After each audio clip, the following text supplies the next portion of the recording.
একটি গানের কিছু অংশ, নিচু কথার একটি গানের কিছু অংশ।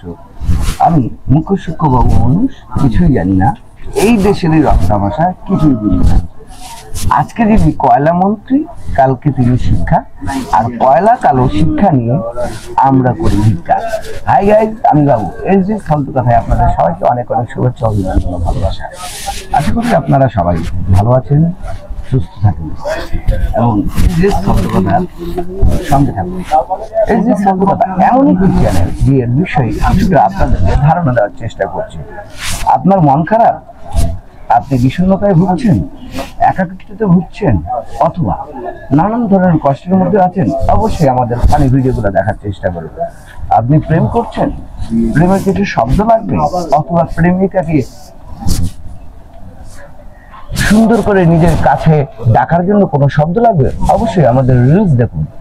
আরো বেশ কিছু রাষ্ট্র থেকে শুরু করে নানান ধরনের পরিস্থিতি নিয়ে আমরা অনুষ্ঠান করে থাকি। বিশেষ করে কিছু সময় বাজারের অনুষ্ঠান করি, কখনো রাজনীতি, কখনো প্রশাসনিক, অথবা কখনো ফানি ভিডিও।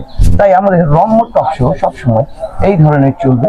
যাই হোক, আজকে যে বিষয় নিয়ে কথা বলছি সেটা হচ্ছে আমি ভবিষ্যতে মন্ত্রী হওয়ার স্বপ্ন রাখি। এখন মন্ত্রী হব, এটাতে তো নানান ধরনের ভয় ভীতি আমার মধ্যে কাজ করছে। আমি মন্ত্রিত্ব পদ কিভাবে আমি এটা পালন করব, বা এতগুলা লোককে আমি চালাবো কিভাবে, নানান ধরনের সমস্যার মধ্যে আছে। তো আমার বাবা আমাকে অভয় দিচ্ছে, বাবা তুই ভয় পাইস না, মন্ত্রিত্ব পদ একবার সহজ জিনিস, তুই মন্ত্রিত্ব পদ পালন করতে পারবি, কোনো সমস্যা নাই। যদি তোর বুঝতে সমস্যা হয় তো এক্স মন্ত্রী আনে রাখে দে, তোকে শিক্ষা অর্জন করায় দেবো হাতে ধরে, কোনো সমস্যা নাই। তারপরে তুই বাবা মন্ত্রী হ। যেমন তুই মন্ত্রী হয়, সে নগর পিতার একটি দায়িত্ব পালন করবি, একটি এলাকার দায়িত্ব পালন করবি, তদরূপ আমি মন্ত্রীর বাবা হয়ে মোটামুটি একটি প্রভাব নিয়ে ঘোরাফেরা করব।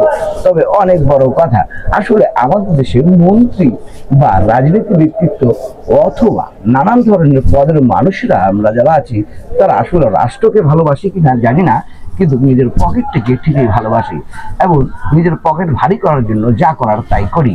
আমাদের দেশে অর্থ সংকট, অথচ বিদেশে প্রচুর পরিমাণ টাকা আমরা পাচার করেই রাখছি।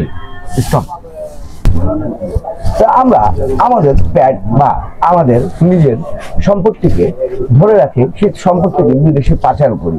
আমাদের দেশটিকে আমরা ধীরে ধীরে দেশটিকে ক্ষতির মুখে ফেরাই দিচ্ছি। উন্নয়নের নামে নানান ধরনের কাজ আমরা দেখাই, অথচ সেই উন্নয়নের বেশ মোটা অঙ্কের টাকাই আমাদের পকেটে থাকে এবং সেই টাকাটাই আমরা বিদেশে পাচার করি এবং বিদেশের ব্যাংকটিকে ভারী করি।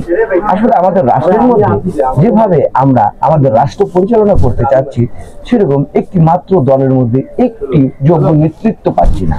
যদি আমরা যোগ্য নেতৃত্ব পাইতাম, অথবা মাহাতির মোহাম্মদের মতো, অথবা সাদ্দাম হোসেনের মতো, অথবা গাদ্দাফির মতো, অথবা ফিদেল ক্যাস্ট্রোর মতো যদি একটি লিডার পাইতাম এবং নেলসন ম্যান্ডেলার মতো, তবে হয়তোবা আমাদের বাংলাদেশ অনেক অনেক অনেক উপরে চলে যেত। হয়তোবা সেই দিনের অপেক্ষায় আছি আমরা, যদি আমাদের দেশে সেরকম যদি কোনো লিডার তৈরি হয় এবং আগামীতে বাংলাদেশ যাতে আমাদের সোনার বাংলায় রূপান্তরিত হয়। কারণ আমাদের বাংলাদেশের ভূমি এতই ভালো, আপনি যে কোনো বীজ রোপণ করেন না কেন, সে বীজের মধ্যেই চারা আপনার গাছ হয় এবং আমরা ফল পাই। তো সেই হিসাবে আমাদের দেশ কোনো অংশে কম নয়। আল্লাহ আমাদের দেশটিকে স্বয়ংসম্পন্ন করে দিয়েছেন, অথচ আমরা মানুষ একজনও মাটির মানুষ হতে পারি নাই, একজনও আমরা সোনার মানুষ হতে পারি নাই। আমাদের মধ্যে স্বদেশ প্রেম বিন্দু মাত্র নেই, শুধুমাত্র নিজের প্রেম আছে। আমার পকেট প্রেম, পরিবার প্রেম এবং নানান ধরনের দুর্নীতি প্রেম। তাই আমরা দুর্নীতি যদি দূর করতে পারি, অথবা আমাদের রাষ্ট্রটাকে যদি সমৃদ্ধশালী এবং আগামী বাংলাদেশ যদি ভালো করতে পারি, তবে অবশ্যই আমরা হয়তোবা সোনার বাংলায় রূপান্তরিত করতে পারবো আমাদের বাংলাদেশকে। আমি বাবু এই যে শব্দ কথায় আজ এই পর্যন্ত। ততক্ষণ পর্যন্ত আপনারা ভালো থাকুন, যতক্ষণ পর্যন্ত ভণ্ডদের আপনার মুখের মুখোশটি উন্মোচন করতে পারেননি। এই ভণ্ডদেরকে চিহ্নিত করুন, আগামী নির্বাচনে যাতে এই ভণ্ডদের থেকে আমরা বাঁচতে পারি, তবে বাঁচবে রাষ্ট্র, তবে বাঁচবে বাংলাদেশ। আল্লাহ হাফেজ।